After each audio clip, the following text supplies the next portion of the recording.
England ও ওয়েলসে ধারণ ক্ষমতার অতিরিক্ত হওয়ায় কারাগার থেকে আগাম মুক্তি দেওয়া হচ্ছে কয়েদিদের। অতিরিক্ত কয়েদির কারণে অরাজকতা সৃষ্টি হওয়ায় এই পদক্ষেপ, বলছে কারা কর্তৃপক্ষ। 10 সেপ্টেম্বর থেকে শুরু হয়েছে এই কার্যক্রম। প্রথম ধাপে মুক্তি পেয়েছে রেকর্ড সংখ্যক 1700 কয়েদি।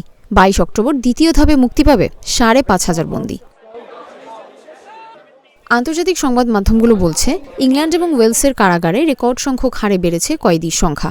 এই অবস্থায় চলতি মাসে দ্রুত বন্দীদের মুক্তির সংখ্যা বাড়ানোর উদ্যোগ হাতে নিয়েছে ব্রিটিশ সরকার। ওয়ার্ল্ড প্রিজন ব্রিফের তথ্য অনুসারে ইউরোপের পশ্চিমাঞ্চলের মধ্যে ইংল্যান্ডের সবচেয়ে বেশি কয়েদি রয়েছে।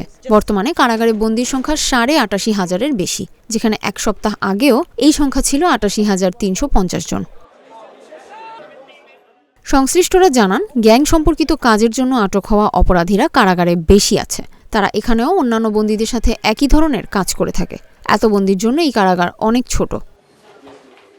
অতিরিক্ত কয়েদি থাকার ফলে কারাগারে অরাজকতা তৈরি হচ্ছে বলে জানান কারাগারের কর্মকর্তারা। এমনকি কারাবন্দীদের মধ্যকার বিশৃঙ্খলা থামাতে আহত হন নিরাপত্তা কর্মীরাও।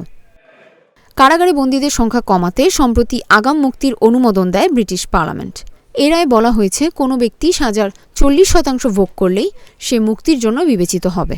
আগে সাজা ভোগের এই হার ছিল 50%।